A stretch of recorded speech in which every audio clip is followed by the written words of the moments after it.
Hello ਵਿਨਪੈਗ programme ਵਿੱਚ ਤੁਹਾਡਾ ਸਾਰਿਆਂ ਦਾ ਹਾਰਦਿਕ ਸਵਾਗਤ ਹੈ ਜੀ। ਮੈਂ ਐਮਪੀ ਸਿੰਘ ਤੇ ਮੇਰੇ ਨਾਲ ਇਸ ਪ੍ਰੋਗਰਾਮ ਦੇ ਵਿੱਚ ਵਿਨੀਪੈਗ ਤੇ ਮੈਨੀਟੋਬਾ ਦੀਆਂ ਕੁਝ ਮਹੱਤਵਪੂਰਨ ਖਬਰਾਂ ਘਟਨਾਵਾਂ ਦੇ ਉੱਤੇ ਚਰਚਾ ਕਰਨ ਵਾਸਤੇ ਹਾਜ਼ਰ ਨੇ ਸਾਡੇ ਪਰਨ ਮਿੱਤਰ ਜਿਹਨੇ ਪਿਛਲੇ ਲੰਮੇ ਸਮੇਂ ਤੋਂ ਸਾਡੇ ਨਾਲ ਇਸ ਪ੍ਰੋਗਰਾਮ ਵਿੱਚ ਜੁੜੇ ਰਹਿੰਦੇ ਨੇ, ਲਖਵਿੰਦਰ ਕੌਸ਼ਿਕ ਜੀ। ਸਤਿ ਸ਼੍ਰੀ ਅਕਾਲ ਕੌਸ਼ਿਕ ਸਾਹਿਬ। ਸਤਿ ਸ਼੍ਰੀ ਅਕਾਲ ਜੀ। ਸਾਹਿਬ, ਜਿਵੇਂ ਅਸੀਂ ਹਰ ਪ੍ਰੋਗਰਾਮ ਵਿੱਚ ਵਿਨੀਪੈਗ ਦੀਆਂ ਖਾਸ ਕਰਕੇ ਖਬਰਾਂ ਜਾਂ ਮੈਨੀਟੋਬਾ ਸੂਬੇ ਦੀਆਂ ਖਬਰਾਂ ਦਾ ਜ਼ਿਕਰ ਕਰਦੇ ਹਾਂ ਜੀ ਜੀ। ਤੇ ਇੱਕ ਵੱਡੀ ਖਬਰ ਜਿਹੜੀ ਆ ਉਹ ਮੈਂ ਤੁਹਾਡੇ ਨਾਲ ਸ਼ੇਅਰ ਕਰਨੀ, ਉੱਥੇ ਸ਼ੁਰੂ ਕਰਨੀ ਚਾਹੁੰਦੇ ਹਾਂ। ਅਖੀਰ ਵਿੱਚ ਕੁਝ ਚੰਗੀਆਂ ਮਾੜੀਆਂ ਖਬਰਾਂ ਜਿੱਦਾਂ ਪਰ ਰਲਮੀਆਂ ਮਿਲਵੀਆਂ ਕਰਦੇ ਹਨ ਕਰਾਂਗੇ। ਜੀ ਜੀ ਬਿਲਕੁਲ। ਮੈਨੂੰ ਨਹੀਂ ਸੀ ਲੱਗਦਾ ਕਿ ਮੈਂ ਜਿੱਦਾਂ ਦੀ ਸਿਆਸਤ ਸਾਡੇ ਉੱਥੇ ਬੈਕ ਹੋਮ ਹੈ ਪੰਜਾਬ ਵਿੱਚ ਜਾਂ ਇੰਡੀਆ ਵਿੱਚ ਹੈਗੀ ਆ, ਉਹ ਇੱਥੇ ਵੀ ਇਦਾਂ ਹੁੰਦੀ ਹੋਊਗੀ ਜੀ। ਪੰਜਾਬ ਵਿੱਚ ਤਾਂ ਆਪਾਂ ਜਦੋਂ ਗੱਲਾਂ ਇਦਾਂ ਦੀਆਂ ਰਾਜਨੀਤਿਕ ਤੌਰ ਤੇ ਹੁੰਦੀਆਂ ਨੇ ਤੇ ਬਹੁਤ ਚਰਚਾ ਸੁਣਦੇ ਆ ਤੇ ਸਵਾਦ ਲਾ ਕੇ ਚਟਕਾਰੇ ਲਾ ਕੇ ਪੋਲੀਟੀਸ਼ੀਅਨ ਗੱਲਾਂ ਇਤਨੀ ਕਰਦੇ ਆ ਜੀ। ਇੱਥੇ ਇੱਕ ਘਟਨਾ ਵਾਪਰੀ ਸੀਗੀ ਜਿਹਨੇ ਇੱਕ ਨਵਾਂ ਰੂਪ ਅਖਤਿਆਰ ਕਰ ਲਿਆ। ਹੁਣ ਜਿਹੜੇ ਮੌਜੂਦਾ ਪ੍ਰੀਮੀਅਰ ਮੁੱਖ ਮੰਤਰੀ ਜਿਹੜੇ ਹੈਗੇ ਸਾਡੇ ਹੈਦਰ ਸਟੀਫਨ ਸਨ, ਉਹਨਾਂ ਦੇ ਉੱਤੇ ਇੱਕ ਇਲਜ਼ਾਮ ਲੱਗਾ ਕਿ 2016 ਤੋਂ ਲੈ ਕੇ 2019 ਤੱਕ ਉਹਨਾਂ ਨੇ ਕੁਝ ਪ੍ਰਾਪਰਟੀਜ਼ ਆਪਦੀਆਂ ਜਿਹੜੀਆਂ ਕੰਪਨੀਆਂ ਵਿੱਚ ਉਹਨਾਂ ਦਾ ਸ਼ੇਅਰ ਸੀ, ਸ਼ੇਅਰ ਥੋੜਾ ਸੀ ਜਾਂ ਬਹੁਤਾ ਸੀ, ਆਪਾਂ ਉਹਦੀ ਡਿਟੇਲ ਵਿੱਚ ਨਹੀਂ ਜਾਂਦੇ, ਉਹ ਉਹਨਾਂ ਨੇ ਡਿਕਲੇਅਰ ਨਹੀਂ ਕੀਤੀ ਦੱਸੀਆਂ ਨੇ। ਯਾਨੀ ਜਿਹੜਾ ਉਹਦਾ ਲੈਜਿਸਲੇਟਿਵ ਬਿਲਡਿੰਗ ਦਾ ਕਲਰਕ ਆ ਉਹਨੂੰ ਦੱਸਣਾ ਹੁੰਦਾ, ਕੈਫੀ ਜਿੱਦਾਂ ਐਫੀਡੇਵਿਟ ਦਿੰਦੇ ਨੇ ਆਪਣੇ ਉੱਥੇ, ਇਹਦੀ ਐਫੀਡੇਵਿਟ ਜਿਹਾ ਹੁੰਦਾ ਜੇ ਦੱਸਣਾ ਹੁੰਦਾ ਕਿ ਮੇਰੀ ਆਹ ਪ੍ਰਾਪਰਟੀ ਸੀ, ਮੈਨੂੰ ਇੰਨਾ ਗੇਨ ਹੋਇਆ ਜਾਂ ਕਿੱਦਾਂ। ਉਹ ਕੇਸ ਜਿਹੜਾ ਸੀ ਪਹਿਲਾਂ ਤਾਂ ਅਸੀਂ ਸੁਣਦੇ ਸੀ ਵੀ ਐਵੇਂ ਇੱਕ ਦੂਜੇ ਦੇ ਦੋਸ਼ ਲਾਉਂਦੇ ਹੈਗੇ ਆ, ਪਤਾ ਨਹੀਂ ਸੱਚਾਈ ਕੀ ਹੋਣੀ। ਉਹ ਤਾਂ ਮਾਮਲਾ ਕੋਰਟ 'ਚ ਚਲਾ ਗਿਆ ਜੀ। ਲਿਬਰਲ ਪਾਰਟੀ ਦੇ ਇੱਕ ਐਮਐਲਏ ਨੇ ਕੁਈਨਜ਼ ਬੈਂਚ ਦੇ ਸਾਹਮਣੇ ਉਹ ਕੇਸ ਲੈ ਆਂਦਾ। ਜੇ ਉਹ ਕੇਸ ਵਿੱਚ ਸਾਡੇ ਮੁੱਖ ਮੰਤਰੀ ਸਾਹਿਬਾਂ ਦੋਸ਼ੀ ਪਾਏ ਗਏ ਤੇ ਫਿਰ ਕੀ ਬਣੂਗਾ? ਉਹ ਕਹਿੰਦੇ ਜੀ ਇਹਨਾਂ ਨੂੰ ਸਜ਼ਾ ਹੋ ਸਕਦੀ ਆ 90 ਦਿਨਾਂ ਲਈ ਸਸਪੈਂਡ ਵੀ ਕੀਤਾ ਜਾ ਸਕਦਾ, ਉਂਝ ਕਹਿੰਦੇ ਉਹਦੇ ਤੋਂ ਵੀ ਲਾਇਆ ਜਾ ਸਕਦਾ, ਜੁਰਮਾਨਾ ਵੀ ਹੋ ਸਕਦਾ। ਇਹ ਵੀ ਹੋ ਸਕਦਾ ਕਿ ਜਿਹੜੀ ਉਹਨਾਂ ਦੀ ਗੇਨ ਸੀ, ਕੈਪੀਟਲ ਗੇਨ ਸੀ, ਉਹਦੇ ਵਿੱਚੋਂ ਕੁਝ ਹਿੱਸਾ ਜੁਰਮਾਨੇ ਦੇ ਤੌਰ ਤੇ ਇਹਨਾਂ ਨੂੰ ਜਮ੍ਹਾਂ ਕਰਾਉਣਾ ਪੈ ਸਕਦਾ, ਟੈਕਸ ਵੀ ਦੇਣਾ ਪੈ ਸਕਦਾ ਉਸ ਪੈਸੇ, ਹੋ ਸਕਦਾ ਉਹਨਾਂ ਨੇ ਦਿੱਤਾ ਹੋਵੇ, ਉਹ ਦਿੱਤਾ ਹੋਵੇ ਸ਼ਾਇਦ ਉਹਨਾਂ ਨੇ, ਜਾਂ ਦੇਣਾ ਨਹੀਂ ਦਿੱਤਾ ਤਾਂ ਦੇਣਾ ਹੀ ਪਊਗਾ। ਬਿਲਕੁਲ ਜੀ। ਇਸ ਤਰ੍ਹਾਂ ਦੇ ਜਿਹੜੇ ਹੈਗੇ ਨੇ ਆਪਣੇ ਇਨਕਮ ਸੋਰਸ ਆਫ ਇਨਕਮ, ਜਿਵੇਂ ਆਪਣੇ ਇੰਡੀਆ ਦੇ ਵਿੱਚ ਐਫੀਡੈਵਿਟ ਲਗਾਏ ਜਾਂਦੇ ਨੇ ਸਪੈਸ਼ਲ ਤੌਰ ਦੇ ਉੱਤੇ ਇਲੈਕਸ਼ਨ ਦੇ ਉੱਤੇ, ਇਹ ਪਹਿਲਾਂ ਨਹੀਂ ਲਗਾਇਆ ਜਾਂਦਾ ਸੀ, ਹੁਣ ਦੱਸਿਆ ਜਾ ਰਿਹਾ। ਈਵਨ ਹੁਣ ਤਾਂ ਉਹਦੇ ਵਿੱਚ ਇੱਕ ਕਾਲਮ ਉੱਥੇ ਇਹ ਵੀ ਕੀਤਾ ਹੋਏਗਾ ਵੀ ਤੁਸੀਂ ਆਪਣੇ ਤੁਹਾਡੇ ਤੇ ਕਿੰਨੇ ਕ੍ਰਿਮੀਨਲ ਕੇਸ ਚੱਲਦੇ ਨੇ ਉਹ ਵੀ ਦੱਸਣੇ ਚਾਹੀਦੇ ਨੇ। ਇੱਥੇ ਵੀ ਹੋ ਸਕਦਾ ਹੋਵੇ। ਉਹ ਤਾਂ ਕ੍ਰਿਮੀਨਲ ਕੇਸ ਦੱਸਦੇ ਤੇ ਫੇਕ ਹੀ ਹੋ ਜਾਂਦਾ।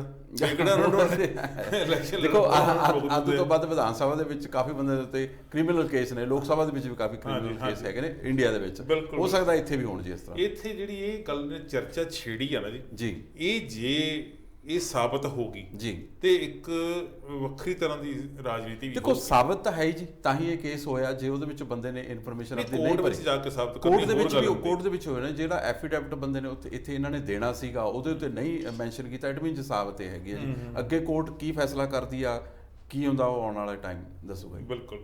ਚਲੋ ਇਹ ਸੀ ਜੀ ਸਾਡੇ ਮੈਨੀਟੋਬਾ ਦੀ ਵੱਡੀ ਖਬਰ। ਮੈਨੀਟੋਬਾ ਦੀਆਂ ਹੋਰ ਵੱਡੀਆਂ ਖਬਰਾਂ 'ਚੋਂ ਇੱਕ ਖਬਰ ਫਲੱਡ ਵਾਲੀ ਕਰ ਲਈ ਜਾਵੇ। ਮੈਨੀਟੋਬਾ ਦੇ 4 ਮਿਊਨਿਸਪੈਲਿਟੀਜ਼ ਦੇ ਵਿੱਚ 6 ਮਿਊਨਿਸਪੈਲਿਟੀਜ਼ ਦੇ ਵਿੱਚ ਉਹਨਾਂ ਮਿਊਨਿਸਪੈਲਿਟੀਜ਼ ਨੇ ਐਮਰਜੈਂਸੀ ਡਿਕਲੇਅਰ ਕਰਤੀ। ਇਹ ਕਹਿਤਾ ਕਿ ਫਲੱਡ ਕਿਸੇ ਵੇਲੇ ਵੀ ਲੋਕਾਂ ਦੇ ਘਰਾਂ ਤੱਕ ਆ ਸਕਦਾ। ਉਹਨਾਂ ਵਿੱਚੋਂ ਇੱਕ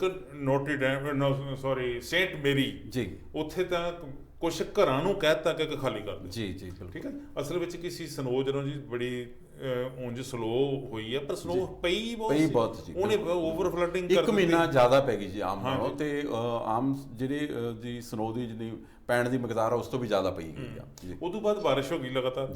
ਬਿਲਕੁਲ। ਹਾਂਜੀ, ਬਾਰਿਸ਼ ਨੇ ਵੀ ਤੇ ਪਹਿਲਾਂ ਸਨੋ ਜਿਹੜੀ ਮੈਲਟ ਹੋਈ ਉਹਦੇ ਪਾਣੀ ਨੇ ਓਵਰ ਫਲੱਡਿੰਗ ਕਰ ਦਿੱਤੇ। ਈਵਨ ਰੈੱਡ ਰਿਵਰ ਜਿਹੜਾ ਉਹ ਵੀ ਇਸ ਵੇਲੇ ਆਪਣੇ ਜਿਹੜੇ ਪੂਰੇ ਜੋਬਨ ਤੇ ਆ, ਤੇ ਕਿਸੇ ਵੇਲੇ ਵੀ ਕੋਈ ਵੱਡੀ ਘਟਨਾ ਵਾਪਰ ਸਕਦੀ ਹੈ। ਉਹ ਜਿਹੜੀ ਮੈਨੀਟੋਬਾ ਦੇ ਵਿੱਚ ਲੋਕਾਂ ਦੇ ਘਰਾਂ ਦੇ ਵਿੱਚ 6 ਮਿਊਨਿਸਪੈਲਿਟੀਆਂ 'ਚ ਐਮਰਜੈਂਸੀ ਲੱਗੀ ਆ, ਘਰਾਂ ਨੂੰ ਅਲਰਟ ਕਰਤਾ ਗਿਆ, ਹਾਈ ਅਲਰਟ ਕਰਤਾ ਗਿਆ। ਉਹਨਾਂ ਲੋਕਾਂ ਵਾਸਤੇ ਕੋਈ ਬਦਲਵੇਂ ਪ੍ਰਬੰਧ ਜਿਹੜੇ ਆ ਉਹ ਕੀਤੇ ਜਾਣੇ ਸ਼ੁਰੂ ਹੋ ਚੁੱਕੇ ਆ, ਕੀਤੇ ਜਾਣੇ ਚਾਹੀਦੇ ਆ। ਲੋਕਾਂ ਦੀ ਜਾਨ ਨੂੰ ਖਤਰਾ ਨਹੀਂ ਬਣਨਾ ਚਾਹੀਦਾ। ਘਰ ਤਾਂ ਡਿੱਗ ਜਾਊਗਾ ਤਾਂ ਹੋਰ ਬਣ ਜੂ। ਬਿਲਕੁਲ। ਠੀਕ ਹੈ ਜੀ। ਇਹ ਇੱਦਾਂ ਹੀ ਇੱਕ ਜਦੋਂ ਬਰਸਾਤ ਪਿਛਲੇ ਹਫ਼ਤੇ ਹੋਈ ਹੈ ਤੇ ਜੇ ਵਿਨੀਪੈਗ ਦੀ ਗੱਲ ਕਰ ਲਈ ਜਾਵੇ ਤੇ ਵਿਨੀਪੈਗ ਦੇ ਵਿੱਚ ਬਹੁਤ ਸਾਰੀਆਂ ਸੜਕਾਂ ਜਿਹੜੀਆਂ ਸੀਗੀਆਂ ਉਹ ਪਾਣੀ ਨਾਲ ਬਿਲਕੁਲ ਭਰੀਆਂ ਸੀ ਜੀ। ਬਿਲਕੁਲ ਕੋਈ ਇਸ ਤਰ੍ਹਾਂ ਦੀ ਰੋਡ ਨਹੀਂ ਸੀਗੀ ਜਾਂ ਜਿਹੜੇ ਅੰਡਰਪਾਸ ਬਣੇ ਹੋਏ ਨੇ ਜੀ ਜਿੱਥੇ ਗੱਡੀਆਂ ਨਾ ਫਸੀਆਂ ਹੋਣ ਤੇ ਲੋਕਾਂ ਦੇ ਗੱਡੀਆਂ ਨੇ ਜਿਹੜੀਆਂ ਖਰਾਬ ਹੋਈਆਂ ਨੇ, ਕਿਸ ਦਾ ਫਲੈਟ ਜਿਹੜਾ ਟਾਇਰ ਫਲੈਟ ਹੋਏ ਨੇ, ਕਈਆਂ ਦੇ ਚਿਮਟੇ ਟੁੱਟੇ ਨੇ, ਕਿਉਂਕਿ ਖੱਡੇ ਬਹੁਤ ਸੀਗੇ ਜੀ। ਵਿਨੀਪੈਗ ਦੇ ਵਿੱਚ ਅੱਜ ਦੀ ਡੇਟ ਦੇ ਵਿੱਚ ਕੋਈ ਇਹੋ ਜਿਹੀ ਸੜਕ ਹੈ ਨਹੀਂ ਜਿੱਥੇ ਤੁਸੀਂ ਕਹੋ ਵੀ ਅਸੀਂ ਗੱਡੀ ਦੇ ਵਿੱਚ ਪਾਣੀ ਦਾ ਗਲਾਸ ਧਰ ਕੇ ਚਲਾ ਸਕਦੇ ਤੇ ਪਾਣੀ ਨਾ ਡੁੱਲੇ, ਜਾਂ ਤੁਹਾਡੀ ਗੱਡੀ ਕਿਸੇ ਖੱਡੇ 'ਚ ਨਾ ਗਿਰੇ ਜੀ। ਪਾਣੀ ਦਾ ਗਲਾਸ ਤਾਂ ਦੂਰ ਦੀ ਗੱਲ ਹੈ ਜੀ, ਤੁਸੀਂ ਸਟੀਅਰਿੰਗ ਨੂੰ ਜਿੱਦਾਂ ਹੁੰਦਾ ਨਾ ਅੱਗੇ ਤੁਸੀਂ ਉਂਗਲ ਨਾਲ ਹੀ ਐ ਹਿਲਾਈ ਜਾਂਦੇ, ਇਦਾਂ ਕਰੀ ਜਾਂਦੇ, ਬਹੁਤਾ ਤੁਹਾਨੂੰ ਧਿਆਨ ਨਹੀਂ ਰੱਖਣ ਦੀ ਲੋੜ ਪੈਂਦੀ। ਉਹ ਤੁਸੀਂ ਦੋਨੋਂ ਹੱਥ ਘੁੱਟ ਕੇ ਵੀ ਫੜੇ ਹੋਣ ਨਾ ਤੇ ਉਹ ਕਿਸੇ ਵੇਲੇ ਵੀ ਤੁਹਾਡਾ ਜਿਹੜਾ ਝਟਕਾ ਪੈ ਸਕਦਾ ਜੀ। ਹਾਂਜੀ, ਉਹ ਝਟਕਾ ਲੱਗ ਸਕਦਾ। ਮੇਰੇ ਨਾਲ ਖੁਦ ਨਾ ਵਾਪਰ ਚੁੱਕੀ ਜੀ। ਮੇਰੇ ਡਰਾਈਵਰ ਸਾਈਡ ਦੀ ਮਤਲਬ ਕਾਰ ਦਾ ਡਰਾਈਵਰ ਸਾਈਡ ਜਿਹੜਾ ਵੀਲ ਸੀਗਾ ਉਹ ਇੰਨਾ ਜ਼ਬਰਦਸਤ ਤਰੀਕੇ ਨਾਲ ਫਲੈਟ ਹੋਇਆ ਕਿ ਅਸੀਂ ਉਹ 'ਚ ਹਵਾ ਭਰਨ ਦੀ ਕੋਸ਼ਿਸ਼ ਕੀਤੀ, ਹਵਾ ਨਹੀਂ ਭਰ। ਜੀ ਬਹੁਤ ਲੋਕਾਂ ਦੀ ਤੁਸੀਂ ਆਮ ਤੌਰ 'ਤੇ ਰੂਟ 90 ਜਾਂ ਹੋਰ ਮੇਜਰ ਜਿਹੜੇ ਰੋਡਸ ਨੇ ਜੀ, ਉੱਥੇ ਲੋਕਾਂ ਦੀਆਂ ਗੱਡੀਆਂ ਐਜ਼ ਇਟ ਇਜ਼ ਛੱਡ ਕੇ ਗਏ ਨੇ, ਕਿਉਂਕਿ ਉਸ ਟਾਈਮ ਜਿਹੜੇ ਪਿਛਲੇ ਦਿਨਾਂ ਦੇ ਵਿੱਚ ਇੱਕ ਤਾਂ ਸਨੋ ਸੀਗੀ ਜਿਹੜੀ, ਇੱਕ ਨਾਲੇ ਬਾਰਿਸ਼ ਹੋ ਰਹੀ ਸੀਗੀ, ਵੈਦਰ ਥੋੜਾ ਜਿਹਾ ਜ਼ਿਆਦਾ ਠੰਡਾ ਸੀਗਾ ਜੀ। ਰਾਤ ਬਰਾਤੇ ਲੋਕ ਆਪਣੇ ਟੈਕਸੀ ਕਰਕੇ ਘਰਾਂ 'ਚ ਪਹੁੰਚੇ। ਵੈਦਰ ਨਾਲ ਜੁੜੀ ਇੱਕ ਗੱਲ ਹੋਰ ਕਰਨੀ ਜ਼ਰੂਰੀ ਮੈਂ ਸਮਝਦਾ ਜੀ। ਇਕੱਲੇ ਵਿਨੀਪੈਗ ਸ਼ਹਿਰ ਦੇ ਵਿੱਚ ਇੱਕੋ ਦਿਨ ਵਿੱਚ ਸਿਟੀ ਨੂੰ 488 ਕਾਲਾਂ ਆਈਆਂ ਜੀ ਕਿ ਸਾਡੀਆਂ ਬੇਸਮੈਂਟਾਂ 'ਚ ਪਾਣੀ ਪੈ ਗਿਆ ਜੀ। ਬਿਲਕੁਲ ਜੀ। ਹੁਣ ਬੇਸਮੈਂਟਾਂ 'ਚ ਪਾਣੀ ਜਦੋਂ ਭਰਦਾ ਹੈਗਾ, ਉਹਦੇ ਰੀਜ਼ਨ ਭਾਵੇਂ ਕੋਈ ਹੋਣ ਪਰ ਨੁਕਸਾਨ ਤਾਂ ਹੋ ਰਿਹਾ ਜੀ। ਬਿਲਕੁਲ। ਉਹ ਜਿਹੜੀ ਫੈਮਿਲੀ ਉਹਦੇ ਵਿੱਚ ਰਹਿੰਦੀ ਆ ਘਰ ਦੇ ਵਿੱਚ, ਉਹ ਹੋ ਸਕਦਾ ਉਹਨਾਂ ਦਾ ਇੱਕ ਅੱਧਾ ਰੂਮ ਬੇਸਮੈਂਟ 'ਚ ਹੋਵੇ। ਬੇਸਮੈਂਟ 'ਚ ਸਮਾਨ ਵੀ ਕੀਮਤੀ ਸਮਾਨ, ਕੀਮਤੀ ਹੁੰਦਾ ਸਾਰਾ ਜੀ। ਬਿਲਕੁਲ। ਆਮ ਤੌਰ ਦੇ ਉੱਤੇ ਬਹੁਤ ਮੋਸਟਲੀ ਬੇਸਮੈਂਟਸ ਨੇ ਜਿਹੜੀਆਂ ਰੈਂਟ ਆਊਟ ਕੀਤੀਆਂ ਹੋਈਆਂ ਨੇ ਲੋਕਾਂ ਨੇ, ਥੱਲੇ ਵੀ ਫੈਮਿਲੀ ਰਹਿ ਰਹੀਆਂ ਨੇ। ਉਹਦੇ 'ਚ ਇੱਕ ਜ਼ਰੂਰੀ ਗੱਲ ਧਿਆਨ ਰੱਖਣ ਵਾਲੀ ਹੈ ਮੈਨੂੰ ਲੱਗਦਾ, ਜਿਹੜੀ ਆਪ ਅਸੀਂ ਕਰ ਸਕਦੇ। ਉਹ ਸੰਪ ਪੰਪ ਜਿਹੜਾ ਉਹ ਵਰਕਿੰਗ ਕੰਡੀਸ਼ਨ 'ਚ ਹੋਣਾ ਚਾਹੀਦਾ ਜੀ। ਬਿਲਕੁਲ। ਜਿੱਥੇ ਲੱਗੇ ਹੋਏ ਬਿਲਕੁਲ ਜੀ, ਉਹਨੂੰ ਟਾਈਮਲੀ ਚੈੱਕ ਕਰਨਾ ਚਾਹੀਦਾ। ਮੋਸਟਲੀ ਇਹ ਨਵੀਂ ਕਮਿਊਨਿਟੀ ਜਿਹੜੀ ਨਵੀਂ ਡਿਵੈਲਪਮੈਂਟਸ ਹੋ ਰਹੀਆਂ ਨੇ ਉੱਥੇ ਤਾਂ ਲੱਗੇ ਹੀ ਹੋਏ ਹੈਗੇ ਨੇ ਟਾਈਮਲੀ। ਫਿਰ ਵੀ ਉਹ ਬੰਦਿਆਂ ਨੂੰ ਚਾਹੀਦਾ ਹੈਗਾ, ਕਿਉਂਕਿ ਸਨੋ ਜਦੋਂ ਮੈਲਟ ਹੁੰਦੀ ਹੈ ਜੀ ਉਹ ਘਰਾਂ ਦੀਆਂ ਜੜ੍ਹਾਂ ਦੇ ਵਿੱਚ ਨਾਲ ਹੀ ਜਾਂਦੀ ਹੈ। ਵੈਸੇ ਤਾਂ ਉਹਨਾਂ ਨੇ ਅੱਜ ਕੱਲ੍ਹ ਜਿਹੜੇ ਨਵਾਂ ਇੱਕ ਸਾਈਫਨ ਸਿਸਟਮ ਜਿਹਾ ਲਗਾਇਆ ਹੋਇਆ, ਉਹਦੇ ਵਿੱਚ ਪਾਣੀ ਜਾਂਦਾ ਤਾਂ ਅੱਗੇ ਇਕੱਠਾ ਹੁੰਦਾ ਤੇ ਉੱਪਰ ਨਿਕਲਦਾ ਹੈਗਾ, ਪਰ ਉਹਨੂੰ ਟਾਈਮਲੀ ਚੈੱਕ ਜ਼ਰੂਰ ਕਰਨਾ ਚਾਹੀਦਾ। ਚਲੋ ਵਿਨੀਪੈਗ ਦੀਆਂ ਸੜਕਾਂ ਦੀ ਗੱਲ ਤਾਂ ਬਾਅਦ 'ਚ ਕਰਦੇ ਜੀ। ਮੈਨੀਟੋਬਾ ਨਾਲ ਜੁੜੀ ਹੋਈ ਗੱਲ ਇੱਕ ਹੋਰ ਕਰ ਲਈ ਜੀ।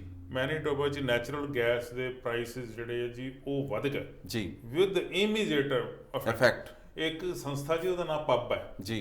ਪੱਬ ਤਾਂ ਹੁੰਦਾ ਕਹਿੰਦੇ ਨੇ ਜਿੱਥੇ ਦਾਰੂ ਬੈਠ ਕੇ ਲੋਕੀ ਪੀਂਦੇ, ਉੱਥੇ ਪੱਬ ਕਹਿੰਦੇ। ਇਹ ਪੱਬ ਹੈ ਜੀ ਪਬਲਿਕ ਯੂਟਿਲਿਟੀ ਬੋਰਡ। ਜੀ। ਪਬਲਿਕ ਯੂਟਿਲਿਟੀ ਬੋਰਡ ਜਿਹੜਾ ਉਹਦੀ ਰეკਮੈਂਡੇਸ਼ਨਸ ਹੈ ਕਿ ਮੈਨੀਟੋਬਾ ਦੇ ਵਿੱਚ ਜਿਹੜੀਆਂ ਨੈਚੁਰਲ ਗੈਸ ਦੀਆਂ ਪ੍ਰਾਈਸਿਸ ਹੈਗੀਆਂ ਉਹ 20.5 20% ਵਧਾਤੀਆਂ ਜਾਣ ਜੀ, ਔਰ ਅੱਜ ਤੋਂ ਵੱਧ ਗਈਆਂ। ਦੇਖੋ ਅੱਜ ਤੋਂ ਵੱਧ ਚੁੱਕਿਆ ਜੀ। ਸ਼ੁਕਰ ਕਰੋ ਵੀ ਇਹ ਪਿਛਲੇ 4 ਮਹੀਨੇ ਪਹਿਲਾਂ ਨਾ, ਕਿਉਂਕਿ ਗੈਸ ਦੀ ਜ਼ਿਆਦਾ ਜ਼ਰੂਰਤ ਪੈਂਦੀ ਹੈ ਜੀ। ਬਹੁਤ ਤੌਰ 'ਤੇ ਜਿਹੜੀਆਂ ਫਰਨੈਸ ਨੇ ਜਿਹੜੀਆਂ ਉਹ ਸਰਦੀਆਂ ਦੇ ਵਿੱਚ ਚੱਲਦੀਆਂ ਨੇ, ਇਹ ਹੋ ਸਕਦਾ ਇਹਨਾਂ ਨੂੰ ਇਹ ਵੀ ਲੋਕਾਂ ਨੂੰ ਥੋੜ੍ਹਾ ਜਿਹਾ ਘੱਟ ਫੀਲ ਹੋਵੇ, ਰੇਟ ਵਧਾ ਦਿਓ ਤੇ ਅੱਗੇ ਥੋੜ੍ਹਾ ਜਿਹਾ ਘੱਟ ਫੀਲ ਹੋ ਤੇ ਜਾ ਕੇ 6 ਮਹੀਨੇ ਬਾਅਦ ਰੌਲਾ ਨਹੀਂ ਪਊਗਾ, ਕਿਉਂਕਿ ਮੂਹਰੇ ਸਰਦੀ ਆਉਣੀ ਹੈ। ਦੇਖੋ ਜੀ, ਇਹਦੇ ਨਾਲ ਜਿੰਨਾ ਇਹ ਪ੍ਰਾਈਸ ਵਧਾਇਆ ਜੀ, ਉਹਦੀ ਕੈਲਕੁਲੇਸ਼ਨ ਜੇ ਕੀਤੀ ਜਾਵੇ ਤੇ $125 ਤੋਂ ਲੈ ਕੇ $250 ਤੱਕ ਇੱਕ ਫੈਮਿਲੀ ਦਾ ਖਰਚਾ ਜਿਹੜਾ ਉਹ ਸਾਲ ਦਾ ਜੀ ਉਹ ਵੱਧ ਜਾਣਾ ਜੀ। ਠੀਕ ਹੈ ਜੀ। ਇਹ ਪੱਬ ਜਿਹੜੇ ਹੈਗੇ ਜੀ, ਉਹਨਾਂ ਨੇ ਪੱਬ ਵਾਲਿਆਂ ਨੇ ਪਤਾ ਨਹੀਂ ਕਿੱਦਾਂ ਫੈਸਲਾ ਲਿਆ, ਇੰਨੀ ਜ਼ਿਆਦਾ ਮਤਲਬ ਇੱਕ ਕਿਸਮ ਦਾ ਚੌਥਾ ਹਿੱਸਾ ਵਧਣ ਵਾਲੀ ਗੱਲ ਹੈ। 20% 25% ਚੌਥਾ ਹਿੱਸਾ ਹੁੰਦਾ ਜੀ। ਇੰਨੀਆਂ ਪ੍ਰਾਈਸਿਸ ਵਧਾਉਣ ਦੇ ਪਿੱਛੇ ਰੀਜ਼ਨ ਕੀ ਹੈਗਾ ਉਹ ਕੋਈ ਬੜਾ ਸਪਸ਼ਟ ਨਹੀਂ ਹੈ, ਔਰ ਨਾ ਹੀ ਉਹ ਅਸੈਪਟੇਬਲ ਹੋ ਰਿਹਾ ਜੀ। ਲੋਕਾਂ ਨੂੰ ਗੱਲ ਚੁੱਭ ਰਹੀ ਵੀ ਠੀਕ ਹੈ ਮਹਿੰਗਾਈ ਹੈਗੀ ਆ ਤੇ ਕੀ ਲੋਕਾਂ ਦੀ ਆਮਦਨ ਵੱਧ ਗਈ ਜੀ। ਜੇ ਆਮਦਨ ਵੱਧ ਗਈ ਹੋਵੇ ਤਾਂ ਉਹਦੇ 'ਚ ਸ਼ੇਅਰ ਜਿਹੜਾ ਵਾ ਉਹ ਸਾਰੇ ਪਾਸੇ ਯੂਜ਼ ਹੋਣਾ ਚਾਹੀਦਾ ਜੀ। ਬਿਲਕੁਲ। ਪਰ 20% ਦੇ ਛੱਡ ਕੇ 5% ਹੀ ਲੋਕਾਂ ਦੀ ਆਮਦਨ ਵਧੀ ਜੀ ਤੇ ਖਰਚੇ ਜਿਹੜੇ ਆ ਉਹ ਇੰਨੇ ਵੱਧ ਰਹੇ ਹੈਗੇ। ਇਹ ਸ਼ਾਇਦ ਲੋਕ ਇਸ ਗੱਲ ਤੇ ਪ੍ਰੋਟੈਸਟ ਕਰ ਰਹੇ ਆ, ਪਰ ਪੱਬ ਨੂੰ ਵੀ ਸੋਚ ਸਮਝ ਕੇ ਇਦਾਂ ਦਾ ਫੈਸਲਾ ਲੈਣਾ ਚਾਹੀਦਾ ਸੀ ਜੀ ਜੀ। ਇਸ ਤੋਂ ਬਿਨਾਂ ਜੀ ਜਿਹੜੀ ਹੁਣ ਗੱਲ ਹੋਰ ਕਰ ਲਈ ਜਾਵੇ ਜੀ, ਉਹ ਇਹ ਹੈ ਕਿ ਜਿਹੜੀ ਸ਼ਹਿਰ ਦੀ ਗੱਲ, ਵਿਨੀਪੈਗ ਸ਼ਹਿਰ ਦੀ ਗੱਲ ਕਰੀ ਜੀ। ਵਿਨੀਪੈਗ ਸ਼ਹਿਰ ਦੇ ਵਿੱਚ ਜਦੋਂ ਸਨੋ ਮੈਲਟ ਹੋ ਗਈ, ਬਰਸਾਤ ਹੋਈ, ਬਰਸਾਤ ਹੋਣ ਦੇ ਨਾਲ ਸੜਕਾਂ ਸਾਫ਼ ਹੁੰਦੀਆਂ, ਪਾਰਕ ਸਾਫ਼ ਹੁੰਦੇ ਆ, ਰਸਤੇ ਸਾਫ਼ ਹੁੰਦੇ ਆ, ਪਰ ਤੁਸੀਂ ਦੇਖੋ ਇਹ ਪਤਾ ਨਹੀਂ ਸਨੋ ਪੈਣ ਤੋਂ ਪਹਿਲਾਂ ਵੈਸੇ ਸਫਾਈ ਹੋਣੀ ਚਾਹੀਦੀ ਆ ਜੀ ਜੀ। ਉਦੋਂ ਤਾਂ ਸਨੋ ਪੈ ਜਾਂਦੀ ਆ ਤਾਂ ਪਤਾ ਨਹੀਂ ਲੱਗਦਾ ਜੀ। ਬਿਲਕੁਲ। ਪਰ ਜਦੋਂ ਸਨੋ ਮੈਲਟ ਹੋ ਜਾਂਦੀ ਆ ਤੇ ਯਕਦਮ ਤੁਹਾਨੂੰ ਚਾਰੇ ਪਾਸੇ ਗੰਦਗੀ ਦਿਸਦੀ ਜੀ ਜੀ। ਬਿਲਕੁਲ ਜੀ। ਜਿਹੜੇ ਪੱਤੇ ਨੇ ਜਾਂ ਟਾਹਣੀਆਂ ਹੁੰਦੀਆਂ ਨੇ, ਕੁਛ ਨਾ ਕੁਛ ਹੁੰਦਾ ਉਸ ਟਾਈਮ ਸਨੋ ਪੈਂਦਾ, ਉਸ ਤੋਂ ਪਹਿਲਾਂ ਜਿਹੜੀ ਜਿਵੇਂ ਪੱਤਝੜ ਹੁੰਦੀ ਹੈ ਤੇ ਉਹ ਸਾਰੀ ਚੀਜ਼ ਸਨੋ ਦੇ ਵਿੱਚ ਕਵਰ ਅਪ ਹੋ ਜਾਂਦੀ ਆ। ਆਮ ਤੌਰ ਦੇ ਉੱਤੇ ਆਪਾਂ ਦੇਖਦੇ ਹਾਂ ਸਿਟੀ ਦੇ ਵਿੱਚ ਕਿਸੇ ਵੀ ਸਟਰੀਟ ਦੇ ਉੱਤੇ ਜਾਂਦੇ ਹਾਂ, ਖਾਸ ਕਰਕੇ ਜਿਹੜੀਆਂ ਪੁਰਾਣੀਆਂ ਸਟਰੀਟਸ ਹੈਗੀਆਂ ਨੇ, ਕਿਉਂਕਿ ਉਹਨਾਂ ਦੇ ਉੱਤੇ ਵੱਡੇ ਵੱਡੇ ਦਰਖਤ ਖੜੇ ਹੈਗੇ ਨੇ, ਉੱਥੇ ਬਹੁਤ ਮਾੜਾ ਹਾਲ ਆ। ਉੱਥੇ ਇੱਕ ਤਰ੍ਹਾਂ ਨਾਲ ਪਾਣੀ ਦੇ ਵਿੱਚੋਂ ਸਮੈਲ ਵੀ ਆਉਂਦੀ ਹੈ ਜਦੋਂ ਆਪਾਂ ਲੰਘਦੇ, ਬੈਡ ਸਮੈਲ ਆਉਂਦੀ ਹੈ। ਬੈਡ ਸਮੈਲ ਦੀ ਤੁਸੀਂ ਗੱਲ ਕੀਤੀ ਜੀ, ਨਾਰਥ ਐਂਡ ਤੇ ਵੈਸਟ ਐਂਡ ਦੋ ਏਰੀਏ ਇਦਾਂ ਦੇ ਹੈਗੇ ਆ ਜੀ। ਉਹ ਨਾ ਏਰੀਏ ਦੇ ਵਿੱਚ ਜਿਹੜੀਆਂ ਬੈਕ ਲੇਨਸ ਹੈਗੀਆਂ ਉੱਥੇ ਇੰਨੀ ਕੂੜੇ ਦੀ ਡੰਪਿੰਗ ਹੋਈ ਹੈ ਜੀ, ਕੂੜਾ ਤੇ ਲੋਕਾਂ ਨੇ ਗਾਰਬੇਜ ਸੱਟੇ ਜੀ, ਬੈਗ ਭਰ ਕੇ, ਬੈਗ ਭਰੇ ਹੋਏ ਪੋਲੀਥੀਨ ਬੈਗ ਆ ਉਂਝ ਭਰੇ ਪਏ ਉੱਥੇ, ਪੂਰੀਆਂ ਸਟਰੀਟਾਂ ਭਰੀਆਂ ਪਈਆਂ ਜੀ। ਗੱਦੇ ਲੋਕਾਂ ਨੇ ਸੱਟੇ ਹੋਏ, ਫਰਨੀਚਰ ਆ, ਸੋਫੇ ਨੇ, ਪੁਰਾਣੇ ਸਟੋਵ ਹੈਗੇ ਨੇ ਜੀ, ਕੋਈ ਪੱਖੇ ਨੇ, ਮਤਲਬ ਤਰ੍ਹਾਂ ਦਾ ਜਿਹੜਾ ਕੂੜਾ ਬਣਿਆ ਹੋਇਆ ਜੀ, 2-3 ਸਟਰੀਟਾਂ ਤੇ ਕੂੜਾ ਘਰ ਬਣੇ ਹੋਏ। ਉੱਥੋਂ ਲੰਘਣਾ ਮਤਲਬ ਜਿੱਦਾਂ ਲੱਗਦਾ ਨਾ ਖਤਰਾ ਜਿਹਾ ਲੱਗਦਾ ਜੀ। ਬੱਚੇ ਖਾਸ ਕਰਕੇ ਉੱਥੋਂ ਨਹੀਂ ਲੰਘਣੇ ਚਾਹੀਦੇ, ਬਜ਼ੁਰਗ ਉੱਥੋਂ ਨਹੀਂ ਲੰਘਣੇ ਚਾਹੀਦੇ। ਉਹ ਪਰਹੇਜ਼ ਤਾਂ ਕਰ ਲੈਣਗੇ ਜੀ, ਚਲੋ 2 ਦਿਨ ਨਾ ਵੀ ਲੰਘਣਗੇ, ਪਰ ਅਲਟੀਮੇਟਲੀ ਇਹ ਸਿਟੀ ਦੀ ਜ਼ਿੰਮੇਵਾਰੀ ਬਣਦੀ ਹੈ ਜੀ। ਬਿਲਕੁਲ, ਆਮ ਤੌਰ ਤੇ ਤੁਸੀਂ ਦੇਖਦੇ ਹੋ ਕਿਸੇ ਵੀ ਸਟਰੀਟ ਦੇ ਉੱਤੇ ਲੰਘੋ ਤਾਂ ਜਿਹੜੀ ਖਾਸ ਕਰਕੇ ਨਾਰਥ ਐਂਡ ਜਾਂ ਪੁਰਾਣੀਆਂ ਸਟਰੀਟਸ ਹੈਗੇ ਨੇ, ਉੱਥੇ ਕੇਨਸ, ਜਿਹੜੇ ਬੀਅਰ ਦੇ ਕੇਨਸ ਪਏ ਨੇ, ਆਪਣੇ ਕੋਕਾ ਕੋਲਾ ਦੇ ਕੇਨਸ ਪਏ ਨੇ, ਪਲਾਸਟਿਕ, ਉਹ ਸਟਰੀਟਾਂ ਤੇ ਘੁੰਮਦੀਆਂ ਫਿਰਦੀਆਂ ਨੇ ਜੀ। ਗੱਡੀ ਆਉਂਦੀ, ਉਧਰ ਨੂੰ ਨਿਕਲ ਕੇ ਗੱਡੀ ਆਉਂਦੀ, ਉਧਰ ਹਵਾ ਹੀ ਜੀ। ਬਿਲਕੁਲ, ਇਹ ਇੱਕ ਮੈਂ ਦੱਸਣਾ ਚਾਹੁੰਦਾ, ਜਦੋਂ ਹੁਣ ਘਰ ਕੋਈ ਕਿਸੇ ਨੇ ਰੈਨੋਵੇਟ ਕਰਵਾਇਆ ਜਾਂ ਕਿਸੇ ਨੇ ਕੋਈ ਆਪਦਾ ਪੁਰਾਣਾ ਸਮਾਨ ਬਾਹਰ ਰੱਖ ਦਿੱਤਾ, ਉਹ ਛੇਤੀ ਤੇ ਨਹੀਂ ਚੱਕਿਆ ਜਾਂ ਚੁਕਵਾਇਆ ਗਿਆ ਤੇ ਸਿਟੀ ਵੱਲੋਂ ਨੋਟਿਸ ਆ ਜਾਂਦਾ ਕਿ ਤੁਹਾਡੇ ਘਰ ਦੇ ਬਾਹਰ ਜਾਂ ਬੈਕ ਲੇਨ ਤੇ ਇਹ ਸਮਾਨ ਇੰਨੇ ਚਿਰ ਤੋਂ ਪਿਆ ਹੈਗਾ, ਤੁਸੀਂ ਇਹਨੂੰ ਡੰਪ ਨਹੀਂ ਕਰਵਾ ਰਹੇ, ਇਹਨੂੰ ਚੁਕਵਾ ਨਹੀਂ ਰਹੇ ਤੇ ਜੇ ਤੁਸੀਂ ਨਹੀਂ ਚੁਕਵਾਇਆ ਤੇ ਤੁਹਾਨੂੰ ਇੰਨੇ ਦਿਨਾਂ ਦਾ ਨੋਟਿਸ ਜਾਂ ਘੰਟਿਆਂ ਦਾ ਨੋਟਿਸ ਦੇ ਦਿੰਦੇ ਹੋ। ਇਹਦੇ ਵਿੱਚ ਇੱਕ ਹੋਰ ਵੀ ਹੈਗਾ ਜੀ, ਜਦੋਂ ਮੰਨ ਲਓ ਕੋਈ ਬੰਦਾ ਇਦਾਂ ਘਰ ਦਾ ਸਮਾਨ ਬਾਹਰ ਰੱਖ ਦਿੰਦਾ ਹੈਗਾ, ਆਮ ਤੌਰ ਤੇ ਟੇਕ ਆਊਟ ਲਿਖਿਆ ਹੁੰਦਾ ਹੈਗਾ ਨਾ, ਕੁਝ ਬੰਦੇ ਆਉਂਦੇ ਨੇ ਉਹਨੂੰ ਫਰਾਲੀ ਕਰਦੇ ਨੇ, ਜਿਹੜੀ ਕੰਮ ਦੀ ਚੀਜ਼ਾਂ ਲੈ ਜਾਣੀ ਬਾਕੀ ਛੱਡ ਜਾਣੀ,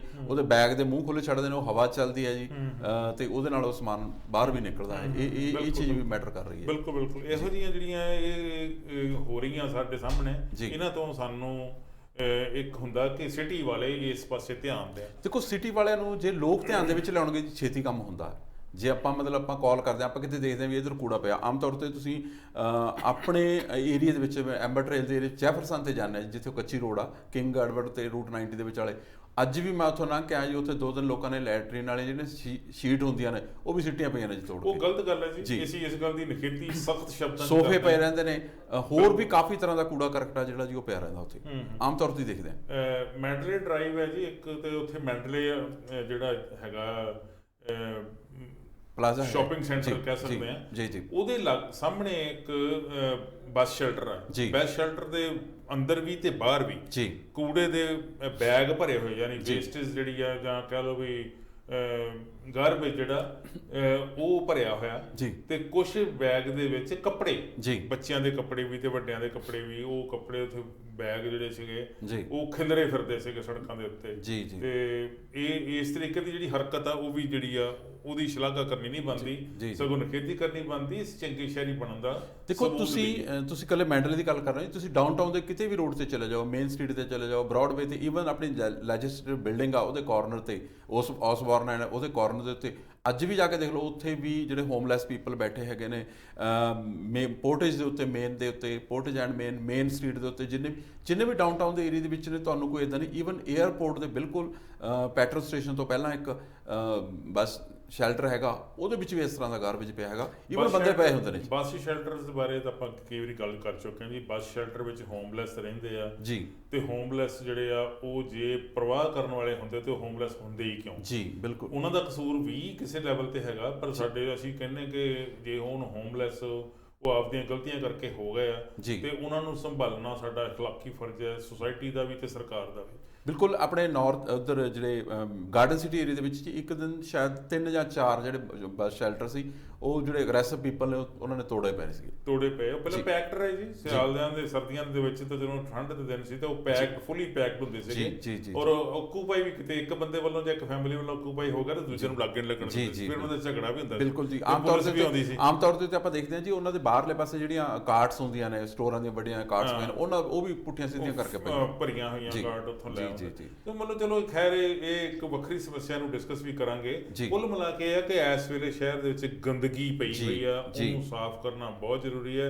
ਨਹੀਂ ਕੀਤਾ ਜਾਊਗਾ ਤੇ ਆਉਣ ਵਾਲੇ ਦਿਨਾਂ ਵਿੱਚ ਕੋਈ ਵੱਡੀ ਮੁਸੀਬਤ ਦਾ ਸਾਹਮਣਾ ਕਰਨਾ ਪੈ ਸਕਦਾ। ਵੱਡੀ ਮੁਸੀਬਤ ਮਤਲਬ ਬਿਮਾਰੀ ਫੈਲ ਸਕਦੀ। ਜੀ ਬਿਲਕੁਲ, ਇੱਥੇ ਤਾਂ ਹਵਾ ਦੇ ਵਿੱਚ ਕੋਈ ਘਾਹ ਦੇ ਉੱਤੇ ਕੋਈ ਕੈਮੀਕਲ ਕੋਈ ਯੂਜ਼ ਕਰ ਲੈਂਦਾ ਮੰਨ ਲਓ, ਤੇ ਉਹ ਆਂਢੀ ਗੁਆਂਢੀ ਉਸ ਵੇਲੇ ਰੌਲਾ ਪਾ ਆਉਂਦੇ ਤੇ ਸਟਰੀਟਾਂ ਦੀ ਸਮੈਲ ਗੰਦਨਾਂ ਭਰੀਆਂ ਪਈਆਂ। ਬਿਲਕੁਲ ਜੀ, ਪਰ ਇੱਥੇ ਇੱਕ ਚੰਗੀ ਗੱਲ ਹੋਰ ਵੀ ਆ, ਜਿਹੜੀ ਚੰਗੀ ਗੱਲ ਦੇ ਵਿੱਚ ਇਹ ਆ ਵੀ ਆਉਣ ਵਾਲੇ ਨੈਕਸਟ ਵੀਕ ਜਦੋਂ ਵੀ ਅੱਜ ਬਾਰਿਸ਼ ਹੋ ਰਹੀ ਆ, ਜਦੋਂ ਵੀ ਬਾਰਿਸ਼ ਹਟੀ ਤਾਂ ਸਿਟੀ ਨੇ ਆਪਣਾ ਲਾਅ ਲਕਚਰ ਤਿਆਰ ਕਰ ਲਿਆ ਜੀ। ਈਵਨ 500 ਬੰਦੇ ਦਾ ਕਰੀਬ ਆ ਜਿਹੜਾ ਸਫਾਈ ਤੇ ਲੱਗੂਗਾ ਜੀ।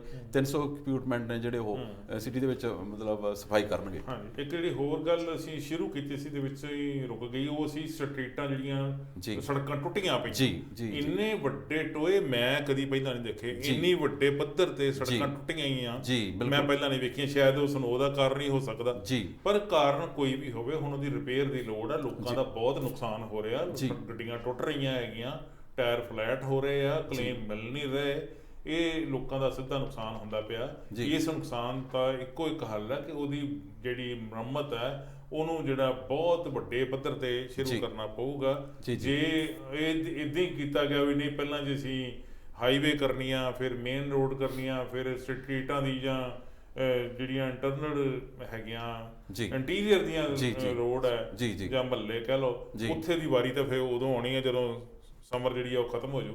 ਜਦਕਿ ਇਹ ਸਿਟੀ ਨੂੰ ਚਾਹੀਦਾ ਹੈਗਾ ਜੀ ਥੋੜਾ ਜਿਹਾ ਕੰਮ ਉਲਟ ਹੋਣਾ ਚਾਹੀਦਾ ਹੈਗਾ। ਪਹਿਲਾਂ ਸਟਰੀਟਾਂ ਤੋਂ ਕਰੋ ਜਿੱਥੋਂ ਲੋਕਾਂ ਨੇ ਨਿਕਲਣਾ ਹੈਗਾ, ਜਿੱਥੋਂ ਤੁਹਾਨੂੰ ਟੈਕਸ ਆ ਰਿਹਾ ਹੈਗਾ। ਇੱਕ ਹੋਰ ਵੀ ਹੈਗਾ ਜੀ, ਦੇਖੋ ਕਿਸੇ ਵੀ ਸਟਰੀਟ ਦੇ ਵਿੱਚ ਚਲੇ ਜਾਓ, ਆਪਾਂ ਨੂੰ ਉਹਦੇ ਵਿੱਚ ਪੋਟ ਹੋਲਸ ਮਿਲਦੇ ਨੇ ਕਿ ਉਹ ਜਿਹੜੇ ਸਟਰੀਟਾਂ ਦੇ ਦੋਨੇ ਪਾਸੇ, ਇੱਕ ਸਟਰੀਟ ਦੇ ਦੋਨੇ ਪਾਸੇ ਘਰ ਨੇ, ਉਹ ਕਿੰਨਾ ਟੈਕਸ ਆਉਂਦਾ ਜੀ? ਉੱਥੇ ਅੱਧਾ ਟੈਕਸ ਉਸ ਸਟਰੀਟ ਦੇ ਉੱਤੇ ਲਾ ਦਿਆ ਕਰਨ ਜੀ। ਮੰਨ ਲਓ ਇੱਕ ਘਰ $7,000 ਟੈਕਸ ਪੇ ਕਰ ਰਿਹਾ, ਉਹਦਾ 3500 ਹੀ ਉਹਦੇ ਹਿੱਸੇ ਦੇ ਵਿੱਚ ਲਗਾ ਲਓ, ਕਿਉਂਕਿ ਅੱਧਾ 3500 ਸਾਹਮਣੇ ਵਾਲੇ ਨੇ ਵੀ ਦੇ ਦੇਣਾ ਜੀ। ਬਿਲਕੁਲ ਬਿਲਕੁਲ ਜੀ।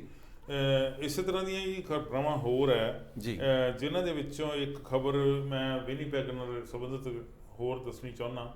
ਉਹ ਇਹ ਹੈ ਜੀ ਕਿ ਵਿਨੀਪੈਗ ਵਿੱਚ ਹੁਣ ਜਿਹੜੇ ਮੌਜੂਦਾ ਮੇਅਰ ਹੈਗੇ ਆ, ਉਹਨਾਂ ਨੇ ਫੈਸਲਾ ਕਰ ਲਿਆ ਕਿ ਮੈਂ ਅਗਲੀ ਇਲੈਕਸ਼ਨ ਨਹੀਂ ਲੜਨੀ ਜੀ, ਪਰ 4 ਨਵੇਂ ਕੈਂਡੀਡੇਟ ਜਿਹੜੇ ਆ ਉਹਨਾਂ ਨੇ ਡਿਕਲੇਅਰ ਕਰ ਦਿੱਤਾ ਕਿ ਅਸੀਂ ਕੈਂਡੀਡੇਟ 4 ਹੋਰ ਆ ਰਹੇ ਜੀ, 8 ਹੋਣੇ ਆ ਜੀ। ਤੇ ਇਹਨਾਂ ਦੀ ਇਲੈਕਸ਼ਨ ਜਿਹੜੀ ਆ ਜੀ ਉਹ ਅਕਤੂਬਰ ਵਿੱਚ ਹੋਣ ਜਾ ਰਹੀ ਹੈ। 26 ਅਕਤੂਬਰ ਨੂੰ ਸ਼ਾਇਦ ਦਿਨ ਹੈਗਾ ਜੀ। ਉਹਦੀ ਰਜਿਸਟ੍ਰੇਸ਼ਨ ਸ਼ੁਰੂ ਹੋ ਚੁੱਕੀ ਹੈ ਜੀ। ਸਿਟੀ ਦਾ ਜਿਹੜਾ ਆਫਿਸ ਹੈ, ਕਲਰਕ ਦਾ ਆਫਿਸ, ਜਿਹਨੇ ਰਜਿਸਟ੍ਰੇਸ਼ਨ ਡਾਕੂਮੈਂਟ ਲੈਣੇ ਹੁੰਦੇ ਆ, ਉਹਨਾਂ ਨੇ ਕਹਿਤਾ ਜੀ ਮੈਂ ਤਾਂ ਐਤਵਾਰ ਵੀ ਸਵੇਰ ਤੋਂ ਸ਼ਾਮ ਤੱਕ ਮੈਂ ਬੈਠੂ, ਜਿਹਨੇ ਰਜਿਸਟ੍ਰੇਸ਼ਨ ਕਰਾਉਣੀ ਕਰਾ ਲਓ ਜੀ। ਇਹਦੇ ਲਈ ਚਲੋ ਮੇਅਰ ਦੀ ਇਲੈਕਸ਼ਨ ਕਿਹਨੇ ਲੜਨੀ ਕਿਹਨੇ ਨਹੀਂ ਲੜਨੀ, ਇਹ ਆਪਾਂ ਕਿਸੇ ਹੋਰ ਪ੍ਰੋਗਰਾਮ 'ਚ ਡਿਸਕਸ ਕਰਾਂਗੇ। ਪਰ ਇੱਕ ਗੱਲ ਮੈਂ ਕਰਨੀ ਚਾਹੁੰਦਾ ਜੀ, 2018 ਦੇ ਵਿੱਚ ਸੰਵਿਧਾਨਕ ਤੌਰ ਤੇ ਇੱਕ ਕੈਂਡੀਡੇਟ ਨੂੰ ਜੀ $2,36,818 ਜੀ ਖਰਚ ਕਰਨ ਦਾ ਅਧਿਕਾਰ ਸੀ। ਇੰਨਾ ਜ਼ਿਆਦਾ ਖਰਚ ਇੱਕ ਮੇਅਰ ਦੀ ਇਲੈਕਸ਼ਨ ਲਈ। ਦੇਖੋ ਕੋਈ ਮੈਨੂੰ ਤਾਂ ਲੱਗਦਾ ਜੀ ਵੀ ਇੰਡੀਆ ਤੋਂ ਪੰਜਾਬੀ ਕੋਈ ਲੀਡਰ ਆਇਆ ਹੋਣਾ, ਉਹ ਦੱਸ ਗਿਆ ਹੋਣਾ ਜੀ। ਨਹੀਂ ਪਰ ਹੁਣ ਦੇਖੋ ਉਹ ਤਾਂ 2018 ਸੀ, ਉਸ ਤੋਂ ਬਾਅਦ ਦੇਖੋ ਹੁਣ ਇਨਫਲੇਸ਼ਨ ਕਿੰਨੀ ਹੋ ਗਈ। 2022 ਚ 4 ਸਾਲ ਬਾਅਦ ਇਲੈਕਸ਼ਨ ਦੁਬਾਰਾ ਹੋਣੀ ਹੁੰਦੀ ਆ। ਇਹ ਤਾਂ ਮੈਨੂੰ ਲੱਗਦਾ ਕਿ 3 ਲੱਖ ਤੱਕ ਪਹੁੰਚ ਜਾਊਗੀ ਜੀ। 3 ਲੱਖ ਤੱਕ ਖਰਚਾ ਕਰਨਾ, ਉਦੋਂ ਪਹਿਲਾਂ ਉਹ ਖਰਚਾ ਜਿਹੜਾ ਉਹਨੇ ਉਹ ਮੇਅਰ ਨੇ ਆਪਣੀ ਜੇਬ 'ਚ ਤਾਂ ਕਰਨਾ ਨਹੀਂ, ਮੇਅਰ ਕੈਂਡੀਡੇਟ ਨੇ ਉਹਨੇ ਲੋਕਾਂ ਕੋਲ ਲੈਣਾ ਜੀ। ਬਿਲਕੁਲ ਠੀਕ ਹੈ ਜੀ, ਲੋਕਾਂ ਕੋਲ ਲੈਣਾ ਵਾ। ਤੇ ਫਿਰ ਉੱਦਾਂ ਵੱਖਰੀ ਗੱਲ ਹੈ ਕਿ ਉਹ ਇਲੈਕਸ਼ਨ ਉੱਤੇ ਸਰਕਾਰ ਦਾ ਖਰਚਾ ਹੋਣਾ, ਸਿਟੀ ਦਾ ਖਰਚਾ ਹੋਣਾ, ਉਹ ਵੀ ਲੋਕਾਂ ਦੇ ਸਿੱਧਾ ਟੈਕਸ ਦੀ ਗੱਲ ਹੈ। ਇਹ ਜਿਹੜੇ ਫੰਡ ਇਕੱਠੇ ਕਰਨੇ ਹੈਗੇ ਆ, ਫੰਡ ਰੇਜ਼ਿੰਗ ਪਾਰਟੀਆਂ ਹੋਣੀਆਂ, ਫੰਡ ਰੇਜ਼ਿੰਗ ਈਵੈਂਟ ਜਿਹੜੇ ਕੀਤੇ ਜਾਣੇ, ਇੰਨਾ ਜ਼ਿਆਦਾ ਖਰਚਾ ਕਰਨ ਦੀ ਲੋੜ ਹੈ? ਦੇਖੋ ਕਹਿ ਨਹੀਂ ਸਕਦੇ ਜੀ ਕੁਝ, ਕੀ ਪਤਾ ਹੁਣ ਇੱਥੇ ਵੀ ਕੰਮ ਚੱਲ ਪਈ, ਵੋਟਾਂ ਖਰੀਦਣੀਆਂ ਹੁਣ ਜੀ। ਕਿਉਂਕਿ ਇੰਨਾ ਪੈਸਾ ਇੱਥੇ ਜਦ ਦੇਖੋ ਬਾਕੀ ਸਿਟੀ ਨੇ ਪੈਸਾ ਖਰਚਣਾ ਹੈਗਾ, ਜਿਹੜੇ ਕੈਂਡੀਡੇਟ ਜੇ ਕੈਂਡੀਡੇਟ ਪੈਸਾ ਖਰਚਣ ਦੀ ਮਤਲਬ ਇਜਾਜ਼ਤ ਦਿੱਤੀ ਜਾਂਦੀ ਆ। ਇੱਕ ਗੱਲ ਹੈ ਜੀ ਰੁਪਿੰਦਰ ਜੀ, ਬਈ ਇੱਥੇ ਜਿਹੜੀ ਤੁਸੀਂ ਵੋਟਾਂ ਖਰੀਦਣ ਦੀ ਗੱਲ ਕੀਤੀ, ਉਹ ਪੈਸੇ ਇਹਦੇ ਵਿੱਚ ਇਨਵੋਲਵ ਨਹੀਂ ਹੈ ਜੀ। ਜੇ ਵੀ ਹੋਏ ਵੀ ਤਾਂ ਪਹਿਲੀ ਗੱਲ ਇਹ ਪੈਸਾ ਕਿੱਥੇ ਖਰਚਿਆ? ਇਹ ਪੈਸੇ ਜਿਹੜੇ ਆ ਉਹਨਾਂ ਦੀ ਇਲੈਕਸ਼ਨ ਕੈਂਪੇਨ ਤੇ ਖਰਚ ਹੋਣੇ ਜੀ। ਇਲੈਕਸ਼ਨ ਕੈਂਪੇਨ ਉਹਨਾਂ ਨੇ ਦੇਖੋ ਐਡਵਰਟਾਈਜ਼ਮੈਂਟ ਕਰਨੀ ਹੈਗੀ ਆ, ਠੀਕ ਹੈ ਜੀ। ਉਹਨਾਂ ਨੇ ਆਪਣੇ ਈਵੈਂਟ ਆਰਗੇਨਾਈਜ਼ ਕਰਨੇ ਹੈਗੇ ਆ, ਉਸ ਤੋਂ ਬਾਅਦ ਕਾਨਫਰੰਸਾਂ ਕਰਨੀਆਂ ਜੀ। ਤੇ ਉਹ ਪੈਸਾ ਤੇ ਇਹਦਾ ਕੱਲੇ ਦਾ ਪਾਈ ਦਾ ਹਿਸਾਬ ਵੀ ਦੇਣਾ ਪੈਂਦਾ ਜੀ। ਜੇ ਉਹ ਟਾਈਮ ਲਿਮਿਟ ਹੈਗੀ ਹੈ ਕਿ ਇੰਨੇ ਟਾਈਮ ਦੇ ਵਿੱਚ ਤੁਸੀਂ ਇਹ ਸਾਰਾ ਆਪਣਾ ਜਿਹੜਾ ਖਰਚ ਕੀਤਾ ਹੈਗਾ, ਇਹ ਮੈਕਸੀਮਮ ਲਿਮਿਟ ਆ। ਹੋ ਸਕਦਾ ਕੋਈ 50,000 ਚ ਹੀ ਕਰ ਜਾਵੇ ਆਪਦੀ ਕੰਪੇਨ ਜੀ। ਉਹ ਪਾਈ ਦਾ ਹਿਸਾਬ ਉਹਨੂੰ ਦੇਣਾ ਪਊਗਾ ਜੀ। ਜੇ ਕਿਤੇ ਉਹਦੇ ਹਿਸਾਬ 'ਚ ਗੜਬੜ ਹੋਈ ਤੇ ਉਹਨੂੰ ਜਿਹੜਾ ਉਹ ਡਿਪਾਰਟਮੈਂਟ ਛੱਡਦਾ ਨਹੀਂ ਜੀ। ਤੁਸੀਂ ਦੇਖਿਆ ਹੀ ਹੈ ਜੀ, ਪ੍ਰੀਮੀਅਰ ਨੂੰ ਘੇਰੀ ਫਿਰਦੇ ਆ ਤੇ ਮੇਅਰ ਦੀ ਇਲੈਕਸ਼ਨ ਦੇ ਕੈਂਡੀਡੇਟ ਨੂੰ ਕਿਹੜਾ ਛੱਡਣਗੇ ਜੀ। ਬਿਲਕੁਲ। ਸੋ ਇਹ ਪਰ ਇੱਕ ਜ਼ਰੂਰ ਇਹ ਫਿਗਰ ਦੱਸ ਕੇ ਮੈਂ ਇੱਕ ਚਰਚਾ ਕਰਾਉਣੀ ਚਾਹੁੰਦਾ ਜੀ। ਇਹ ਇੱਕ ਸਵਾਲ ਹੈ ਤੁਹਾਡੇ ਸਾਰਿਆਂ ਅੱਗੇ ਕਿ ਕੀ ਮੇਅਰ ਦੀ ਇਲੈਕਸ਼ਨ ਵਾਸਤੇ ਇੱਕ ਕੈਂਡੀਡੇਟ ਨੂੰ ਇੰਨਾ ਖਰਚ ਕਰਨਾ ਚਾਹੀਦਾ, ਜਦੋਂ ਕਿ ਇੱਥੇ ਕੋਈ ਬਹੁਤ ਵੱਡੀਆਂ ਕਾਨਫਰੰਸਾਂ ਨਹੀਂ ਹੁੰਦੀਆਂ ਜੀ, ਬਹੁਤ ਵੱਡੇ ਕੋਈ ਹੋਟਲਾਂ ਡਿਬੇਟਸ ਨਹੀਂ ਹੁੰਦੇ ਜੀ, ਬਹੁਤ ਵੱਡੇ ਇਕੱਠ ਨਹੀਂ ਹੁੰਦੇ, ਕੋਈ ਰੈਲੀ ਨਹੀਂ ਹੁੰਦੀ। ਪੰਜਾਬੀ ਚ ਕਹਿਣ ਦਾ ਮਤਲਬ ਕੋਈ ਰੈਲੀ ਨਹੀਂ ਹੁੰਦੀ, ਵੱਡੀ ਰੈਲੀ ਨਹੀਂ ਹੁੰਦੀ ਜੀ ਜੀ। ਤੇ ਸਿਰਫ ਉਹਨਾਂ ਨੇ ਆਪਦੇ ਜਿਹੜੇ ਆ ਹੋਰਡਿੰਗ ਲਾਉਣੇ ਆ ਜੀ, ਹਾਂਜੀ, ਸਾਈਨ ਲਾਉਣੇ ਹੈਗੇ ਆ, ਲੌਨ ਸਾਈਨ ਲਾਉਣੇ ਆ ਜੀ ਜੀ, ਤੇ ਚਲੋ ਹੋਰ ਵੀ ਛੋਟੇ ਮੋਟੇ ਪੈਂਪਲੇਟਸ ਵਗੈਰਾ ਹੋ ਸਕਦੇ ਨੇ ਜੀ। ਇੰਨਾ ਖਰਚਾ ਜਿਹੜਾ ਇੱਕ ਮੇਅਰ ਦਾ ਸਿਟੀ ਵਾਸਤੇ ਬਹੁਤ ਜ਼ਿਆਦਾ ਜੀ, ਔਰ ਇਹ ਇੱਕ ਕੈਂਡੀਡੇਟ ਨਹੀਂ ਹੈ ਜੀ, ਜੇ 8 ਕੈਂਡੀਡੇਟ ਹੋਵੇ ਕਿੱਥੇ ਤੇ ਕਰ ਲਈ ਗੱਲ। ਬਿਲਕੁਲ ਜੀ, 24 ਲੱਖ ਡਾਲਰ ਹੋ ਗਿਆ ਸੀ ਸਿੱਧਾ, ਜਿਹੜਾ ਲੋਕਾਂ ਦੀ ਜੇਬਾਂ ਤੇ ਖਰਚਾ ਬੋਝ ਪੈਣਾ ਹੈਗਾ ਜੀ ਜੀ ਜੀ। ਇਹ ਗੱਲ ਸਵਾਲ ਹੈ ਜੀ, ਪੋਲੀਟੀਸ਼ੀਅਨ ਵੀ ਤੇ ਆਮ ਲੋਕ ਵੀ ਜਿਹੜੇ ਆ ਉਹ ਇਸ ਗੱਲ ਤੇ ਜ਼ਰੂਰ ਗੌਰ ਕਰਨ ਜੀ। ਦੋ ਖਬਰਾਂ ਬੜੀਆਂ ਇੰਪੋਰਟੈਂਟ ਜਾਂਦੇ ਜਾਂਦੇ ਆਪਾਂ ਤਾਂ ਕਰਦੇ ਹੁੰਦੇ। ਇੱਕ ਤਾਂ ਇੰਪੋਰਟੈਂਟ ਖਬਰ ਇਹ ਹੈ ਜੀ ਕਿ ਵਿਨੀਪੈਗ ਦੀਆਂ 15 ਰੂਟ ਜਿਹੜੇ ਆ, 15 ਸੜਕਾਂ ਦੇ ਬਾਰੇ ਅਸੀਂ ਗੱਲ ਕੀਤੀ ਸੀਗੀ, ਉਹਨਾਂ ਦੇ ਉੱਤੇ ਸਪੀਡ ਹੈ ਪਰ ਆਵਰ ਸਪੀਡ ਤੁਹਾਡੀ ਹੈਗੀ 30 ਕਿਲੋਮੀਟਰ ਕਰ ਦਿੱਤੀ ਗਈ, ਅਨਾਉਂਸ ਹੋ ਗਈ ਹੈ। ਉਹ ਤੇ ਬਕਾਇਦਾ ਸਾਈਨ ਲੱਗ ਜਾਣਗੇ, ਜਿਸ ਰੋਡ ਤੇ ਜਦੋਂ ਸਾਈਨ ਲੱਗ ਗਿਆ ਉਦੋਂ ਤੋਂ ਇਫੈਕਟ ਜੀ। ਜੇ ਅੱਜ ਕੋਈ ਮੈਂ ਸੜਕਾਂ ਦੇ ਨਾਮ ਹੀ ਦੱਸਦਾ, ਜੋ ਸੜਕ ਤੇ ਸਾਈਨ ਅਜੇ ਨਹੀਂ ਲੱਗਾ ਜਾਂ 1 ਹਫ਼ਤਾ 2 ਹਫ਼ਤੇ 4 ਹਫ਼ਤੇ ਨਹੀਂ ਲੱਗਦਾ ਤੇ ਫਿਰ ਨਹੀਂ ਇਫੈਕਟ ਜੀ। ਜਿਸ ਦਿਨ ਸਾਈਨ ਲੱਗ ਗਿਆ ਜੀ, ਬਿਲਕੁਲ ਜੀ, ਲੱਗ ਗਿਆ ਉਦੋਂ ਤੋਂ ਇਫੈਕਟ ਹੈ। ਬਿਲਕੁਲ ਜੀ, follow the sign on your right side ਤੇ ਜਿਹੜੇ ਵੀ ਸਾਈਨ ਨੇ ਫਾਲੋ ਕਰੋ ਜੀ। ਇਹ ਸੜਕਾਂ ਦੇ ਹੈਗੇ ਜੀ, ਇੱਕ ਤਾਂ ਲਾਈਨਡੇਲ ਸੜਕ ਹੈ, ਲਾਈਨਡੇਲ ਡਰਾਈਵ ਜੀ, ਇੱਕ ਹੈਗੀ ਆ ਵੈਲਿੰਗਟਨ ਕ੍ਰੈਸੈਂਟ ਜੀ, ਇੱਕ ਚਰਚਿਲ, ਇੱਕ ਡੋਨਲ, ਇੱਕ ਐਲੈਗਜ਼ੈਂਡਰ ਜੀ, ਇੱਕ ਰਿਵਲਸਟਨ ਜੀ, ਇੱਦਾਂ ਸੜਕਾਂ ਦੇ ਨਾਂ ਹੈਗੇ ਜੀ। ਸਕੋਸ਼ੀਆ ਸਟਰੀਟ ਹੈ ਜੀ, ਇੱਕ ਰੂਬੀ ਸਟਰੀਟ ਹੈ ਜੀ। ਇਹ ਸੜਕਾਂ ਦੇ ਉੱਤੇ ਇਹਨਾਂ ਦੀ ਅੱਗੋਂ ਹੈਗਾ ਕਿ ਕਿੱਥੋਂ ਲੈ ਕੇ ਕਿੱਥੋਂ ਤੱਕ ਜੀ। ਉਹ ਤਾਂ ਦੇਖੋ ਜਿੱਥੇ ਵੀ ਸਪੀਡ ਹੁੰਦੀ ਹੈ ਜੀ, ਉਹ ਤੇ ਸਟਾਰਟ ਤੇ ਐਂਡ ਲਿਖਿਆ ਹੀ ਹੁੰਦਾ ਜੀ। ਹਾਂਜੀ, ਉਹ ਜਿਹੜੀ ਸੜਕ ਜਿੱਥੋਂ ਕਿੱਥੋਂ ਸ਼ੁਰੂ ਕਰਕੇ ਕਿੱਥੋਂ ਤੱਕ ਲਿਮਟ ਜਿਹੜੀ ਆ 30 ਆ, ਉਹਦੇ 'ਚ ਧਿਆਨ ਰੱਖਣ ਵਾਲੀ ਗੱਲ ਆ। ਨੋਟਰੀ ਟਾਈਮ ਵੀ ਉਹਦੇ 'ਚ ਸ਼ਾਮਲ ਹੈ, ਪੋਰਟੇਜ ਵੀ ਉਹਦੇ 'ਚ ਸ਼ਾਮਲ ਹੈ ਜੀ। ਯਾਨੀ ਤੁਸੀਂ ਦੇਖੋ ਹੈਂਡਰਸਨ ਹਾਈਵੇ ਵੀ ਹੈਗੀ ਹੈ। ਤੁਹਾਡਾ ਕਹਿਣ ਦਾ ਮਤਲਬ ਵੀ ਪੋਰਟੇਜ ਦਾ ਕੁਝ ਪੋਰਸ਼ਨ ਉਹਦੇ ਵਿੱਚ ਸ਼ਾਮਲ ਹੈ, ਕੁਝ ਪੋਰਸ਼ਨ ਕੀ ਉਹ ਡਾਊਨਟਾਊਨ ਹੀ ਹੋ ਸਕਦਾ ਜੀ, ਮੇਬੀ ਕੁਝ ਵੀ ਹੋ ਸਕਦਾ ਜੀ। ਤੇ ਉਹ ਸੜਕਾਂ ਦੇ ਉੱਤੇ ਆਉਣ ਵਾਲੇ ਦਿਨਾਂ ਦੇ ਵਿੱਚ ਸਾਈਨ ਲੱਗੇ ਹੋਣੇ ਆ ਜੀ, ਤੇ ਉਹਨਾਂ ਸਾਈਨਾਂ ਦਾ ਧਿਆਨ ਰੱਖਣਾ ਪਊਗਾ, ਨਹੀਂ ਤੇ ਫਿਰ ਵੱਡੀਆਂ ਟਿਕਟਾਂ ਮਿਲਣਗੀਆਂ ਜੀ। ਠੀਕ ਹੈ ਜੀ।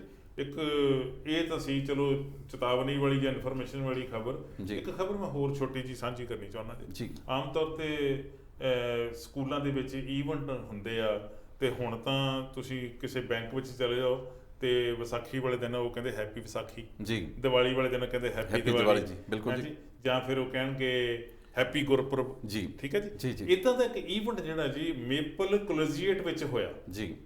ਮੇਪਲ ਏਰੀਆ ਵਿੱਚ ਮੇਪਲ ਕਲੋਜੀਏਟ ਬੜਾ ਪੁਰਾਣਾ ਸਕੂਲ ਹੈ ਜੀ ਜੀ, 12 ਗ੍ਰੇਡ ਤੱਕ ਹੈਗਾ ਜੀ, ਔਰ ਬੜਾ ਪਾਪੂਲਰ ਹੈ। ਉਹ ਹਰ ਐਕਟੀਵਿਟੀ ਵਿੱਚ ਵੱਧ ਚੜ੍ਹ ਕੇ ਹਿੱਸਾ ਲੈਂਦਾ ਜੀ। ਉੱਥੋਂ ਦੇ ਟੀਚਰ ਹੈਗੇ ਜੀ ਇੱਕ ਜਗਦੀਪ ਤੂਲ ਜੀ, ਤੇ ਉਹ ਹਸਬੈਂਡ ਵਾਈਫ ਦੋਨੋਂ ਹੀ ਜੀ ਬੜੀ ਪਿਆਰੀਆਂ ਸ਼ਖਸੀਅਤਾਂ, ਦੋਨੋਂ ਹੀ ਐਕਟੀਵਿਟੀਜ਼ ਜਿਹੜੀਆਂ ਉਹ ਕਰਦੇ ਰਹਿੰਦੇ। ਤੇ ਉਹਨਾਂ ਨੇ ਹੁਣ ਇੱਕ ਨਵੀਂ ਐਕਟੀਵਿਟੀ ਜਿਹੜੀ ਉੱਥੇ ਕੀਤੀ, ਉਹ ਕੀ ਸੀਗੀ ਕਿ ਇੱਕ ਦਿਨ ਉਹਨਾਂ ਨੇ ਮਿਥ ਲਿਆ ਕਿ ਉਹਨੂੰ ਵਿਸਾਖੀ ਦਾ ਦਿਨ ਉਹਨਾਂ ਨੇ ਕਿਹਾ ਜੀ। ਉਸ ਦਿਨ ਦੇ ਉੱਤੇ ਉਹਨਾਂ ਨੇ ਸਕੂਲ ਦੇ ਸਾਰੇ ਬੱਚਿਆਂ ਨੂੰ ਇਨਵਾਈਟ ਕੀਤਾ, ਟੀਚਰਾਂ ਨੂੰ ਵੀ ਕੀਤਾ, ਕਮਿਊਨਿਟੀ ਦੇ ਲੋਕਾਂ ਨੂੰ ਵੀ ਇਨਵਾਈਟ ਕੀਤਾ। ਤੇ ਉਹ ਕਮਿਊਨਿਟੀ ਜਿਹੜੀ ਸਿੱਖ ਭਾਈਚਾਰੇ ਦੇ ਬਹੁਤਾ ਨੇੜੇ ਵੀ ਨਹੀਂ ਹੈ, ਜਾਂ ਉਹਨਾਂ ਨੂੰ ਇਸ ਭਾਈਚਾਰੇ ਬਾਰੇ ਬਹੁਤੀ ਨੌਲੇਜ ਵੀ ਨਹੀਂ ਹੈ ਜੀ, ਉਹ ਲੋਕ ਉੱਥੇ ਆਏ, ਉਹਨਾਂ ਦੇ ਪੱਗਾਂ ਬੰਨ੍ਹੀਆਂ ਗਈਆਂ ਜੀ। ਬਿਲਕੁਲ ਠੀਕ ਹੈ ਜੀ। ਔਰ ਉਹ ਗੋਰਿਆਂ ਨੇ ਪੱਗਾਂ ਬੰਨ੍ਹੀਆਂ ਸੀਗੀਆਂ, ਭਾਵੇਂ ਮੇਲ ਸੀ ਫੀਮੇਲ ਸੀ, ਤੇ ਸੋਹਣੇ ਲੱਗਦੇ ਸੀ, ਫੋਟੋ ਵੀ ਉਹਨਾਂ ਨੇ ਖਿਚਾਈਆਂ। ਮੈਨੂੰ ਲੱਗਦਾ ਕਿ ਇੱਕ ਚੰਗਾ ਸੁਨੇਹਾ ਦੇਣ ਦੀ ਕੋਸ਼ਿਸ਼ ਕੀਤੀ ਗਈ ਜੀ ਜੀ। ਬਿਲਕੁਲ ਸਾਰੀ ਕਮਿਊਨਿਟੀਆਂ ਨੂੰ ਨਾਲ ਲੈ ਕੇ ਚੱਲਣ ਦੀ ਕੋਸ਼ਿਸ਼ ਕੀਤੀ ਗਈ ਆ। ਇੱਕ ਵਧੀਆ ਸੁਨੇਹਾ ਸਮਾਜ ਦੇ ਵਿੱਚ ਜਾਂਦਾ, ਤਾਂ ਕਿ ਜਿਹੜੀ ਗੋਰਾ ਕਮਿਊਨਿਟੀ ਹੈ ਜਾਂ ਦੂਜੀ ਕਮਿਊਨਿਟੀਆਂ ਵੀ ਉਹ ਆਪਣਾ ਕਲਚਰ ਆ ਜਿਹੜਾ ਉਹ ਅਡਾਪਟ ਕਰਦੇ ਨੇ ਜੀ, ਦੇਖਦੇ ਨੇ, ਬੜੇ ਖੁਸ਼ ਹੁੰਦੇ ਨੇ ਜਦੋਂ ਆਪਣੇ ਕੋਈ ਤਿਉਹਾਰ ਹੁੰਦਾ ਹੈਗਾ ਇਸ ਤਰ੍ਹਾਂ ਆਪਣੀ ਕਮਿਊਨਿਟੀ ਦਾ, ਤਾਂ ਉਹ ਉੱਥੇ ਜਾਂਦੇ ਨੇ, ਵਿਚਰਦੇ ਨੇ, ਵਧੀਆ ਲੱਗਦਾ ਹੈ। ਇਹ ਗੱਲ ਹੋਰ ਵੀ ਇੰਪੋਰਟੈਂਟ ਹੈ, ਜੇ ਗੋਰੇ ਜਾਂ ਸਾਊਥ ਅਫਰੀਕਨ ਲੋਕ ਜੀ, ਜਿਹਨਾਂ ਨੂੰ ਅਸੀਂ ਸਿਆਹ ਲੋਕ, ਕਾਲੇ ਲੋਕ ਕਹਿੰਦੇ ਹੈਗੇ ਜੀ, ਉਹ ਸਾਡੇ ਫੰਕਸ਼ਨ ਤੇ ਆਉਂਦੇ ਆ ਜੀ, ਅੰਦਰ ਝਾਤੀ ਮਾਰ ਕੇ ਵੇਖੀਏ ਅਸੀਂ ਕਿੰਨਾ ਕੁ ਜਾਣਦੇ ਜੀ। ਬਿਲਕੁਲ ਆਪਾਂ ਨਹੀਂ ਆਪਣੇ ਹੀ ਜਾਣਦੇ ਜੀ ਜੀ, ਸਾਨੂੰ ਵੀ ਉਹਨਾਂ ਦੇ ਫੰਕਸ਼ਨਾਂ 'ਚ ਜਾਣਾ ਚਾਹੀਦਾ ਜੀ। ਉਹ ਇਨਵਾਈਟ ਕਰਨਗੇ, ਜੇ ਤੁਸੀਂ ਉਹਨਾਂ ਨੂੰ ਥੋੜੀ ਜਿਹੀ ਨੇੜਤਾ ਕਰਨ ਦੀ ਕੋਸ਼ਿਸ਼ ਕਰੋਗੇ ਜੀ, ਉਹ ਵੀ ਤੁਹਾਨੂੰ ਸੁਨੇਹਾ ਭੇਜਣਗੇ, ਆਓ ਸਾਡੇ ਲੰਚ ਤੇ ਆਓ, ਸਾਡੇ ਡਿਨਰ ਤੇ ਆਓ, ਭਾਵੇਂ ਟਿਕਟ ਹੀ ਹੁੰਦੀ ਹੈ ਜੀ ਜੀ। ਬਿਲਕੁਲ ਸਾਡੇ ਟਿਕਟਾਂ ਘੱਟ ਹੁੰਦੀਆਂ, ਉਹਨਾਂ ਦੀ ਟਿਕਟ ਲਾਈ ਜਾਂਦੀ ਹੈ ਕਰਵਾਜ ਜੀ। ਸਾਡੇ ਤਾਂ ਜਦੋਂ ਨਗਰ ਕੀਰਤਨ ਹੁੰਦਾ ਤੇ ਹਜ਼ਾਰਾਂ ਲੋਕਾਂ ਨੂੰ ਫ੍ਰੀ ਲੰਗਰ ਹੁੰਦਾ, ਠੀਕ ਹੈ ਜੀ। ਦੂਜੇ ਲੋਕ ਆ ਕੇ ਕਹਿੰਦੇ ਫ੍ਰੀ ਫੂਡ ਜੀ ਜੀ ਜੀ, ਅਸੀਂ ਐਡਵਰਟਾਈਜ਼ਮੈਂਟ ਵੀ ਇਦਾਂ ਹੀ ਕਰਦੇ ਹਾਂ, ਫ੍ਰੀ ਫੂਡ ਜੀ ਜੀ। ਉਹ ਇਦਾਂ ਨਹੀਂ ਐਡਵਰਟਾਈਜ਼ਮੈਂਟ ਕਰਦੇ, ਫ੍ਰੀ ਫੂਡ ਵਾਲੀ ਗੱਲ ਨਹੀਂ ਹੁੰਦੀ ਜੀ। ਪਰ ਤੁਸੀਂ ਜਾਓ ਤਾਂ ਸਹੀ, ਨੇੜੇ ਤਾਂ ਹੋਵੋ। ਖਾਸ ਕਰਕੇ ਉਹਨਾਂ ਲੋਕਾਂ ਨੂੰ ਉਹਨਾਂ ਦੇ ਨੇੜੇ ਹੋਣਾ ਚਾਹੀਦਾ ਜਿਹੜੇ ਆਪਣੇ ਆਪ ਨੂੰ ਸੋਸ਼ਲ ਐਕਟਿਵਿਸਟ ਕਹਾਉਂਦੇ ਆ ਕਿ ਅਸੀਂ ਜੀ ਸਮਾਜਿਕ ਕੰਮਾਂ ਦੇ ਵਿੱਚ ਵੱਧ ਚੜ੍ਹ ਕੇ ਹਿੱਸਾ ਲੈਣੇ, ਜਾਂ ਫਿਰ ਕਾਰੋਬਾਰੀ ਲੋਕ ਜੀ, ਛੋਟਾ ਕਾਰੋਬਾਰੀ ਹੈ ਜਾਂ ਵੱਡਾ, ਉਹਨਾਂ ਨੂੰ ਵੀ ਉਹਨਾਂ ਵਿੱਚ ਜਾਣਾ ਚਾਹੀਦਾ, ਉਹਨਾਂ ਦੇ ਈਵੈਂਟ ਸਪਾਂਸਰ ਕਰਨੇ ਚਾਹੀਦੇ, ਉਹਨਾਂ ਨੂੰ ਕੰਟਰੀਬਿਊਟ ਕਰਨਾ ਚਾਹੀਦਾ, ਤਾਂ ਕਿ ਇਹ ਭਾਈਚਾਰਾ ਬਣਿਆ ਰਹੇ। ਅਸੀਂ ਇੱਕ ਮਲਟੀਕਲਚਰਲ ਕੰਟਰੀ ਦੇ ਵਿੱਚ ਰਹਿੰਦੇ ਹੈਗੇ ਆ, ਬਹੁਤ ਜ਼ਰੂਰੀ ਹੈ। ਜਗਦੀਪ ਤੂਰ ਦਾ ਜਾਂ ਮੇਪਲ ਕੋਲੀਜੀਏਟ ਦੀ ਮੈਨੇਜਮੈਂਟ ਦਾ ਉੱਦਮ ਬਹੁਤ ਸ਼ਲਾਘੇ ਵਾਲਾ ਜੀ। ਇੱਦਾਂ ਦੇ ਉੱਦਮ ਹੁੰਦੇ ਰਹਿਣੇ ਚਾਹੀਦੇ ਆ, ਤੇ ਜਦੋਂ ਦੂਜੀਆਂ ਕਮਿਊਨਿਟੀਜ਼ ਇਹੋ ਜਿਹੇ ਉੱਦਮ ਕਰਦੀਆਂ ਤੇ ਸਾਨੂੰ ਉੱਥੇ ਵੱਧ ਤੋਂ ਵੱਧ ਸ਼ਾਮਲ ਹੋਣਾ ਚਾਹੀਦਾ। ਜਿਵੇਂ ਆਉਣ ਵਾਲੇ ਦਿਨਾਂ ਵਿੱਚ ਫਿਲੀਪੀਨੋ ਕਮਿਊਨਿਟੀ ਵੱਲੋਂ ਇੱਕ ਫੂਡ ਫੈਸਟੀਵਲ ਹੋ ਰਿਹਾ ਜੀ, ਇੱਕ ਸਟਰੀਟ ਫੈਸਟੀਵਲ ਹੋ ਰਿਹਾ ਜੀ, ਉਧਰ ਹੀ ਹੋਣਾ ਜੀ ਮੇਪਲ ਏਰੀਆ ਵਿੱਚ ਐਡਸਨ ਤੇ ਉੱਤੇ ਇੱਕ ਕਮਿਊਨਿਟੀ ਸੈਂਟਰ ਆ ਜੀ, ਮੈਨੂੰ ਡੇਟ ਨਹੀਂ ਯਾਦ, ਉਸ ਡੇਟ ਨੂੰ ਉਹ ਸਟਰੀਟ ਫੈਸਟੀਵਲ ਕਰ ਰਿਹਾ ਜੀ। ਬਹੁਤ ਵੱਡਾ ਫੈਸਟੀਵਲ ਹੁੰਦਾ। ਫਿਲੀਪੀਨੋ ਕਮਿਊਨਿਟੀ ਉਸੇ ਤਰੀਕੇ ਨਾਲ ਉਸ ਫੰਕਸ਼ਨ 'ਚ ਸ਼ਾਮਲ ਹੁੰਦੀ ਹੈ ਜਿਸ ਤਰੀਕੇ ਨਾਲ ਅਸੀਂ ਨਗਰ ਕੀਰਤਨ 'ਚ ਸ਼ਾਮਲ ਹੁੰਦੇ ਹਾਂ। ਬਿਲਕੁਲ, ਯਾਨੀ ਸਾਰੀ ਦੀ ਸਾਰੀ ਫੈਮਿਲੀ ਉਹ ਇੱਕ ਇਵੈਂਟ ਤੇ ਆਉਂਦੀ ਆ, ਉੱਥੇ ਉਹ ਉਹਨਾਂ ਦੇ ਫਨ ਹੁੰਦੇ ਆ, ਫੂਡ ਹੁੰਦਾ, ਸਾਰਾ ਕੁਝ ਹੁੰਦਾ। ਸਾਨੂੰ ਇਹੋ ਜਿਹੇ ਫੰਕਸ਼ਨਾਂ ਦੇ ਵਿੱਚ ਵੀ ਉਹਨਾਂ ਦੇ ਨਾਲ ਸਹਿਯੋਗ ਕਰਨਾ ਚਾਹੀਦਾ ਜੀ। ਤੁਹਾਡੇ ਕੋਲ ਕੋਈ ਹੋਰ ਜਾਣਕਾਰੀ ਜਿਹੜੀ ਤੁਸੀਂ ਸਾਂਝੀ ਕਰਨੀ ਚਾਹੀਦੇ? ਬਿਲਕੁਲ ਜੀ, ਜਾਂਦੇ ਜਾਂਦੇ ਦਰਸ਼ਕਾਂ ਨੂੰ ਦੱਸਣਾ ਚਾਹਾਂਗੇ, ਆਉਣ ਵਾਲੇ ਦਿਨ ਦੇ ਵਿੱਚ ਸਿਟੀ ਵੱਲੋਂ ਜਿਹੜਾ ਇੱਕ, ਜਿਵੇਂ ਆਪਾਂ ਪਹਿਲਾਂ ਗੱਲ ਕੀਤੀ ਹੈ ਕਿ ਲਾਰਜ ਪੱਧਰ ਦੇ ਉੱਤੇ ਸਫਾਈ ਦਾ ਸਟਾਰਟ ਹੋ ਰਿਹਾ। ਨੋ ਯੂਅਰ ਜ਼ੋਨ ਵਾਲਾ ਐਪ ਤੁਸੀਂ ਡਾਊਨਲੋਡ ਕਰਕੇ ਰੱਖੋ। ਕਿਸ ਦਿਨ ਤੁਹਾਡੀ ਸਟਰੀਟ ਉਹਨਾਂ ਨੇ ਧੋ ਕੇ ਜਾਣੀ ਆ, ਕਲੀਨ ਕਰਕੇ ਜਾਣੇ, ਉਸ ਦਿਨ ਗੱਡੀ ਜਿਹੜੀਆਂ ਪਾਰਕਾਂ ਤੋਂ ਉੱਥੇ ਬੈਨ ਹੋਣਗੀਆਂ। ਬਿਲਕੁਲ ਉੱਥੇ ਜੇ ਕੋਈ ਸਾਈਨ ਲੱਗੇ ਹੋਣ ਤਾਂ ਉਸ ਦਿਨ ਥੋੜ੍ਹਾ ਜਿਹਾ ਅਵੋਇਡ ਕਰੋ, ਤਾਂ ਕਿ ਉਹ ਤੁਹਾਡੇ ਘਰ ਦੇ ਸਾਹਮਣੇ ਪਿਆ ਪ੍ਰੋਪਰ ਸਫਾਈ ਹੋ ਜਾਵੇ। ਇੱਕ ਦਿਨ ਵਾਸਤੇ ਸਾਈਨ ਲਾਏ ਜਾਂਦੇ ਆ, ਉਹਨਾਂ ਨੇ ਲਿਖਿਆ, ਵੈਸੇ ਤਾਂ ਲਿਖਿਆ ਹੁੰਦਾ, ਉਹਨਾਂ ਨੇ ਇੱਕ ਦਿਨ ਤੋਂ ਵੱਧ ਲਿਖਿਆ ਹੁੰਦਾ, ਜੇ ਪਰ ਇੱਕ ਦਿਨ ਵੀ ਧਿਆਨ ਰੱਖਿਆ ਜਾਵੇ ਤਾਂ ਉਹਨਾਂ 'ਚ ਸਫਾਈ ਹੋ ਜਾਵੇ। ਬਹੁਤ ਮਿਹਰਬਾਨੀ, thank you very much. Thank you.